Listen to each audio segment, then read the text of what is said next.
was quite an ovation for Marc. So I'm Shernaz. I serve as an advisor to GV, and you'll be hearing from a lot of VCs throughout the next 2 days. So let me start out by saying it is utterly fitting that we should have Marc kick off Startup Grind as the first speaker. Tesla has become such a big part of our lives, not even here, overseas with all the entrepreneurs. We're down on the ground, we're in space, we're all about the environment, and Marc also has a story about that cherry Roadster that actually launched into space a few days ago. So thank you, Marc, for being here. That's great. It's really great. You started Tesla in 2003. Yep. Tell us a little bit about the early days. What was it like? Yeah, so in 2003, the word clean tech didn't exist. Global warming was not very clear. Nobody really cared about climate change at all. And the venture capitalists were obsessed with, well, web pages, basically, and a little bit of optical routing. That was the only things getting funded. And Martin Eberhard and I started Tesla. We got a little tiny office in San Carlos that used to be Bush Trex Adventures Outfitters or something. And the two of us beavered away for about 9 months to figure out how to make to really determine whether it was possible to make an electric car, whether the electric car was the right thing to be making, whether we could have an impact, whether it would scale. And then we figured out, at least had a plan for it, and then raised money at the beginning of 2004. Did you play with some other ideas besides electric cars? We did. We looked at things looking at water, mainly in the sustainable and resource space, but we looked at fancy sprinkler systems, and nothing had the gravity of electric cars. We talk a whole lot about self-driving cars today. Uber, Google, Waymo, GM. Did you ever think self-driving cars in 2003? Was it all comic books and fiction? Yeah, I'm a software guy. Right? I have a computer science degree. So I could tell you in 2003 that self-driving cars were not possible. Like, that was not going to happen. And when it happened, when they began to appear, we were, of course, already shipping the Roadster. We were, deep into the sedan project. So it was not on our radar screen really at all. Backstage, we were talking about the fact when Google showed in 2008 something on a self-driving car with Sebastian Thrun and Larry Page. What was your reaction at that time? I read about it and I thought, oh, that's kind of a stunt, and the machine vision's really come a long way, but that's never going to be really something that we could, you'd never want it out in the wild. And then they showed it at TED in 2008, and I was down there, and you could take a ride in it. And my friends kept saying, oh, you got to go do this. It's like craziness. This thing actually drives and doesn't hit anything. And it was in a parking garage and stuff. And watching it move around, and they had these little obstacles set up, and I thought, actually, this might really work. But I still wasn't totally sure. It took about another 2 years. And it's like many things in technology, in that it doesn't seem possible up until the moment when somebody shows it. And then the moment everyone shows it, you kind of go, or someone shows it, you go, oh, I could do that. Yeah. Was that the moment you had, I could do that? Yeah, it still was pretty impressive, but I thought, oh, maybe this isn't as hard as I thought, Where do you think we're going with self-driving cars? Do you think we'll see them on the roads in the next 2 years, 6 months? We see them on the roads here all the time. Right. I mean, between Google and about 8 other startups. I think they're going to get released as fleets in very constrained spaces. So it'll be you get off at the 4th and Townsend station in San Francisco, which is a train station, and the self-driving pod will pick you up and take you anywhere that you want to go within 100 city blocks. So very constrained spaces, controlled by a single fleet. Or multiple fleets, but I mean, it won't be, oh, I bought a self-driving car and I get in it and say, take me to Los Angeles. I think we're a ways from that. How far away do you think we might be? Oh, I don't know. I'm not an expert there, but it may be only 5 or 6 years. It may be quicker than a lot of people think, and it's going to change a lot. I mean, there's a lot of jobs involved, but we have a tendency of doing that in Silicon Valley, so I think we're going to recover from that. But it really will make urban transportation especially different. Earlier on, we were talking about favorite war stories from the early days of Tesla, and you shared two with me. I was wondering if you could share them with the audience, too. Yeah. So lithium-ion batteries, particularly a lot of them, can be difficult to handle. And we really had to understand the safety aspects of it in a big way. We were sampling batteries from all kinds of different vendors, and then we would assemble them in our packs, and we would test them by putting them under a lot of stress. And then you do this sort of catastrophic thing where you essentially short them, and you make sure that everything disassembles properly. Properly is really the key word here. So we're in this place in San Carlos, only 5 minutes from here, and we're in the back parking lot, and we have this thing set up, and we're using some cells from a different vendor that we hadn't played with before, and we hear this explosion, basically, boom, and we go running out, and we had equipment and we had safety gear, and everybody we thought was pretty safe, but it had taken and not only disassembled itself, but a piece of the battery pack had launched itself and landed on the roof and was burning on the roof. I haven't told this story to the landlord ever. So after that, so that was sort of a big wake-up call as to really how much energy we had at our fingertips, and it changed the way that we handled the safety protocol, both in testing, but actually in the design of the car. And after that, we only ever did those tests on a fire pad that's owned by the county government, actually by the Bay. So it also, we're no longer doing it out in the back parking lot. Yeah. Kind of moved to another office. Yeah, we didn't want to. Real estate was getting hard to find even then. We didn't want to. Landlord got stock in Tesla? I'm sorry, what? Did the landlord get stock in Tesla? No. Tell us the other story. Oh, so, well, there's a couple. So raising money for an electric car startup, was insane. But once we had this car that we called a mule, and in the car industry, a mule is a thing, and it's something that people build that takes part of one kind of car and maybe part of another kind of car and some technology you're testing, and you stick it all together, and it's to validate a particular thing, like, in our case, it was the battery system. But they don't reproduce, which is why it's called a mule. It's a rolling test bed. And we had one that was based on a Lotus Elise, and we were developing a partnership with Lotus. So we actually bought an old Elise, and we took out the engine, and we put in all of our electronics and our electric drivetrain. Now, the thing about electric cars is that they're unbelievably quick. So it had a 0 to 60 time, of, I don't know, 4 seconds or something like that. It was incredibly fast. It was faster than any production sports car you could buy, incredibly quick off the line. But it looked like a $20,000 Lotus Elise on the outside. You couldn't tell the difference. And we were in stealth mode, so nobody knew what we were doing. We go down to Sand Hill Road, which is where all the venture capitalists are. It's a big, long, very busy road. And we do our presentation, and then we would take the VCs out and have them, drive the car. And Martin, my co-founder, goes off with the VC. And normally these take about 5 minutes or whatever. And, time goes by, and I'm thinking the car broke down. Like, it's got to have, like, oh, shoot, this is not going to work. The car broke down. We finally get back. The VC is smiling, and he's so happy. And Martin is kind of a wreck. And I said, so how did it go? And he's like, oh, well, we're on Sand Hill Road, and he sees some other VC he knows, and they all have sports cars, in his Lamborghini or whatever. And he comes up in this little Lotus Elise, and the light turns green, and he just blasts out. And the two of them ended up drag racing up and down Sand Hill. But I always loved that. I was like, that is a story for the ages. Yeah. Thank you.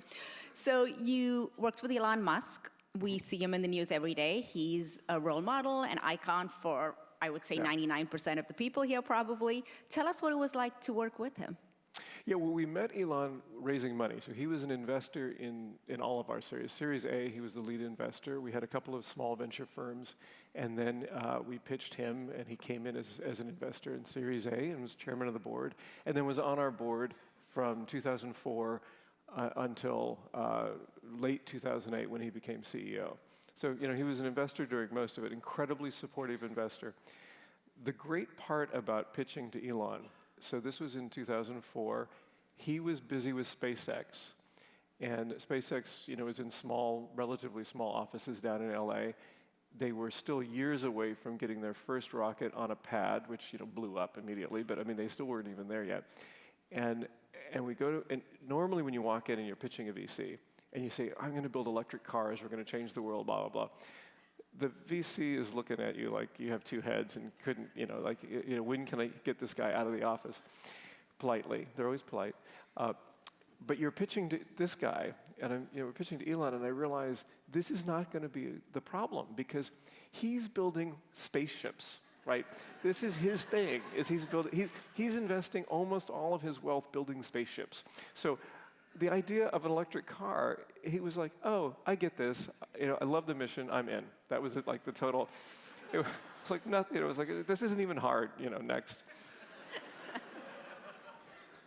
This is what we all need in our lives, a little bit of Elon investing in our companies. Tell us what it was like to work for him once he became CEO, because you guys got the X out, the Roadster. Yeah, no, so I left, we had the company had a near-death experience in 2008, just as we were trying to get the Roadster into delivering them. We were actually kind of in production and had a terrible production snafu dealing with our transmission. And at that time, Martin, my co-founder, had been CEO, from the very beginning. So he kind of gets ousted. It's very public. You can read about it. And then we had an interim CEO who was great, but he was only interim, and he was busy doing his own thing, and that was ramping up. But he was wonderful, Michael Marks. He had been the CEO of Flextronics, a very big manufacturing operation before.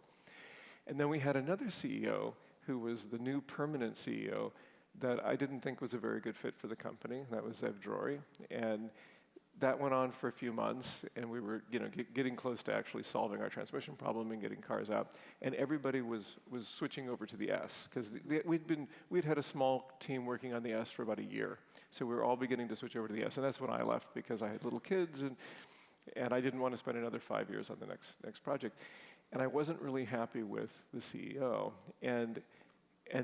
But the board was totally behind the CEO, and I left. And then like 2 months later, the board ousts Zev, and Elon took over, which is what should have happened, 6 months or 9 months before, really.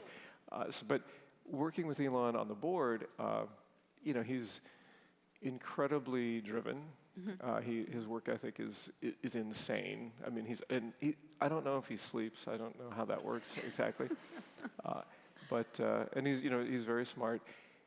He he definitely micromanages in some ways, but as long as you're on top, my experience is as long as you're on top of what you're doing, if he comes and says, why is it like this? If you can explain it, if you know why it's like this, he'll go, oh, okay, done. If you don't, then you're in trouble. I mean, then, he's gonna just, drill down on stuff. And it's a very useful skill, because it really does sometimes show we make these assumptions about why we can't do certain things. And sometimes they're valid. There really are reasons. A lot of times they're not. And so he's got an interesting style. Tell us what it was like to get that first Roadster out the door. Oh, it was great. What was the feeling? Yeah, it was super exciting. We had incredibly supportive customers that stayed with us. We were years late by the time we got the car out. And I don't think anybody canceled their reservations. And they had paid, most of them had paid full price up front to a company that hasn't made anything yet. It was craziness. But the customers were awesome, incredibly supportive. And seeing them, the most exciting thing, it's one thing you see the delivery, it's way more exciting to me is when the first time I saw one out in the wild. Like it didn't have manufacturer plates on it.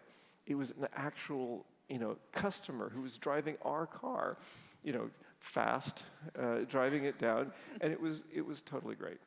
That's great. So since you left Tesla, what have you been up to?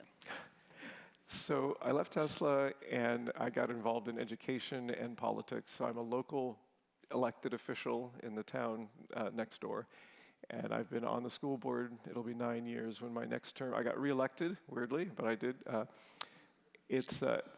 Doing the whole public service thing has been fascinating, and I have to say I am looking forward to the end of my term in November. 9 years will be enough. And I'm looking forward to the next thing I'm going to go do. So I'm going to quote Marc over here. So you've said, people have asked me, why would I want to start a company? And the answer is because there are things worth changing. What else is there to change today that is of interest to you? Oh, well, there's tons of stuff that's broken. Seriously, I mean, so if you think about all the way that we've built this really great and wonderful, sophisticated world that materially provides almost everything. It doesn't do it very evenly, so that's an issue. But also, almost all of those systems aren't sustainable. And when people say, "Oh, sustainable," that's for those green people and tree huggers and stuff. Actually, what being not sustainable means is that it will stop.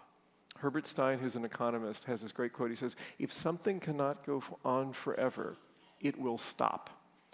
And it really is true. I mean, we think that all of these things that we do will go on forever because they've always gone on before. Always, meaning in the last 20 years. But it isn't sure that we can keep doing these things for the next 20 or 30 or 40 years. So there's lots of opportunity there, because I think over this next 20, 30, 40 years, we're going to reinvent almost everything that we do. How these flat panels are made, and how the microphone is made, and how we're growing our food, and all of that needs to change, because almost all of it is unsustainable. And where it will stop depends on what it is. Some things can go on for hundreds of years that way. Some things not so much. So there's just a ton of opportunity, and we have these incredible, powerful tools to bring to. There are these people that say, "Oh, we've got to go back to a simpler time."